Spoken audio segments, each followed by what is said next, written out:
इस वीडियो में मैं तुम्हें मांगा और एनिमे का डिफरेंस क्यों बता रहा हूँ, अब यही समझ नहीं आ रहा तो होगा तुम्हें। बिकॉज जो टोक्यो गहोल का जो एनिमे और मांगा है वो बिल्कुल ही अलग अलग है। बिकॉज टोक्यो गहोल नाम तो सेम है बट जो चीज़ें हैं अंदर की उसके बहुत ही सारे डिफरेंस है। नहीं देखा जा रहा यार, नहीं। तो इसलिए मैं इस वीडियो में तुम्हें सारे डिफरेंस बताने वाला हूँ, क्या क्या है इसमें डिफरेंस एनीमे और मांगा में। और बाद में at the end of the video तुम्हें एक कंक्लूजन भी मिल जाएगा कि मुझे सबसे पहले क्या करना चाहिए, मांगा पढ़नी चाहिए या एनीमे देखना चाहिए। तो पहले मैं डिफरेंस बताता हूँ, फिर आपको इसके पूरा एक्सप्लेनेशन बताऊँगा कि ऐसा क्यों है। तो चलो शुरू करते हैं वीडियो को। पहली बात तो जो टोक्यो गहोल का जो एनीमे है वो पीरियड स्टूडियो ने एनिमेट करा है, जो कि मतलब बहुत ही बड़ा स्टूडियो, जाना माना स्टूडियो ही है, क्योंकि उसने नारुतो, ब्लीच, इन बड़े बड़े एनीमे को भी एनिमेट करा है। बिकॉज अब यार लॉन्ग टर्म एनीमे को एनिमेट करा है, so that's why period studio is one of the most famous studios जिसको मैं जानता हूँ। बट जो टोक्यो गहोल एनिमेट करने में इन्होंने बहुत ही कंजूसी टाइप कर दी, क्योंकि यार एटलीस्ट टोक्यो गहोल की जो मांगा है उसमें एटलीस्ट 143 चैप्टर्स है एंड 14 वॉल्यूम्स हैं, और उसको इसने इतना कंप्रेस करके दिखाया गया है एनीमे की वर्जन में। तो एटलीस्ट ये नहीं करना चाहिए था पीरियड स्टूडियो को। अब इसमें ऐसा क्या है वो डिफरेंस अब शुरू करता हूँ मैं।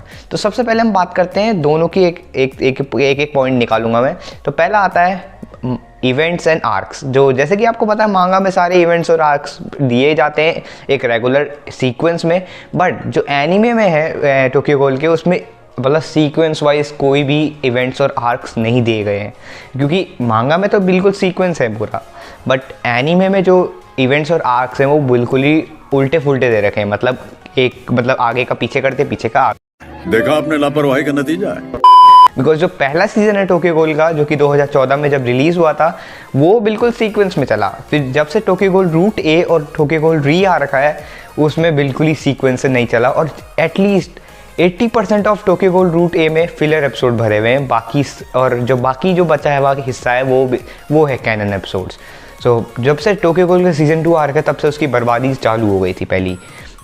बाकी हम मांगा की बात करें, मांगा में एक तरीके से सारे सीक्वेंस वाइज दे रखे हैं इवेंट्स और आर्क्स, कोई भी ऐसी मतलब चीज़ें नहीं हुई। बिकॉज जब तक टोक्यो गहोल का जो पहला सीज़न आया था तब तक वो मांगा तब तक अभी कंटिन्यू में चल रही थी। बिकॉज अब तो उसका एंड हो ही चुका है, मतलब उसकी एंडिंग आ चुकी है। तो और टोक्यो गहोल एनीमे का भी एंडिंग हो चुका है, बिकॉज उन्होंने बहुत ही कंप्रेस वर्जन में मतलब एंडिंग करी चुकी थी। अब बात करते हैं दूसरे पॉइंट की, जो कि इसके डिफरेंस है बहुत बड़ा वाला। वो है कुछ चीज़ों को एक्सप्लेन ना करना, मतलब कांट एक्सप्लेन एनी थिंग्स, ऐसे बोल सकते हो तुम।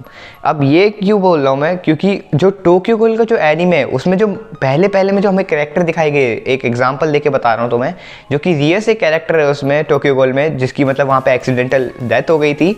तो उसका जो रीज़न है वो भी टोक्यो गहोल एनीमे नहीं बताया गया है उस एनीमे में भी, क्योंकि कोई एक्सीडेंटल डेथ नहीं थी, वो बिल्कुल ही मतलब एक सोचा समझा प्लान था कि उसकी डेथ होनी ही है वहीं पे। और जो ऑर्गन ट्रांसप्लांट जो केन कोनिकी का हुआ था वहाँ पे, वो जो डॉक्टर था उसको भी पता था ये सब चीज़ें, इसलिए वो भी नहीं बताया गया उसमें। And sorry for the spoilers, but यार डिफरेंस बताने के लिए मुझे बताना पड़ेगा। सॉरी। और जो मांगा की बात करें तो मांगा में ये सब लिखा हुआ है, आप जाके चेक इट आउट कर सकते हो अगर आपको मांगा में इंटरेस्ट है तो। इसलिए मैं बोल रहा हूँ कि ऐसे कुछ कॉन्सेप्ट्स हैं जो क्लियर नहीं हुए हैं एनीमे में, बट मांगा में बिल्कुल ही क्लियरली समझा रखा है।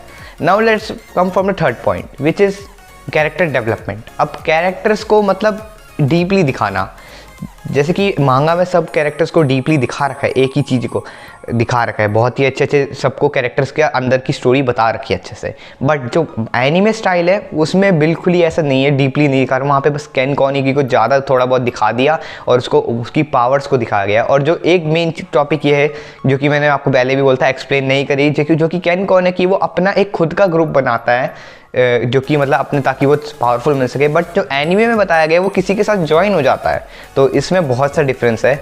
तो ये तुम्हें एनीमे या मांगा पढ़ने के बाद ही पता चलेगा, पर जिनको अभी पता है ना, इसलिए मैं डिफरेंस बता रहा हूँ। फिर आता है कि मतलब ये जो ओवर पावर होती है, देखो अब किसी चीज़ को एक लिमिट में दिखाना होता है, ठीक है, बट जो एनीमे स्टाइल है उसमें बिल्कुल ही ओवर पावर्ड दिखा रखा है, जो कि ये सीज़न 3 में दिखा रखा है इतना।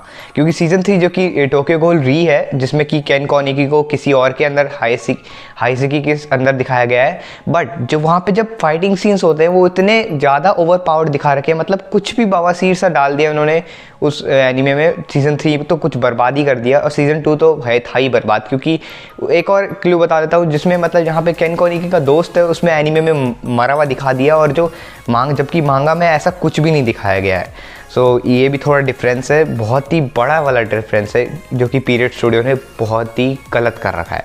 दैट्स वाई, क्योंकि टोक्यो गहोल एक ऐसा चीज़ है ना, मतलब ऐसी एनीमे है या फिर बोलते मांगा है ना, जो कि बहुत ही ज़्यादा हायर डिजर्विंग करती है।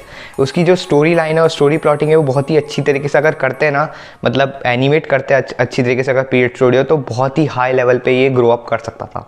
बट सीज़न 2 जब से आया है उसका, तब से, और सीज़न 3 का एंडिंग भी हो ही चुका है और पूरा एनीमे एक समाप्ति हो ही चुका है, क्योंकि उन्होंने कर ही दिया भाई समाप्त, कंप्रेस्ड करके पूरा उस 146 चैप्टर का बवासीर बना के कुछ भी फेंक डाला, बस कुछ भी एनिमेट करा और डाल दिया उस पूरे सीरीज के। But one at last I want to say, first season is one of the best season of Tokyo Ghoul, या क्योंकि यार उसका पूरा चैप्टर सीक्वेंस वाइज चला है, कोई भी ऐसा नहीं है। क्योंकि सीजन 3 में बिल्कुल ही पलटा देंगे, स्टोरी ट्विस्ट हो जाएगी, क्योंकि तुम्हें पता नहीं चलने वाला कहाँ गया केन कोनिकी, और उसकी फाइट भी स्किप कर रखी है। मैंने बोला ना जैसे कि पहले कि आर्क्स और इवेंट्स को बहुत ही ज़्यादा स्किप करेंगे।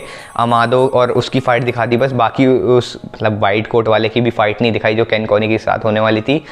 तो ये सब मतलब स्किप हो चुका है। तो एटलीस्ट मेरा कंक्लूजन तुम्हें यही निकल गया होगा तुम्हारे लिए कंक्लूजन, कि तुम्हें पहले टोक्यो गहोल की जो एनीमे स्टाइल है, एनिमेशन है, उसको पहले नहीं देखना चाहिए। उससे पहले तुम्हें मांगा पढ़नी चाहिए, बिकॉज तुम्हें कुछ समझ नहीं आने वाला बीच में।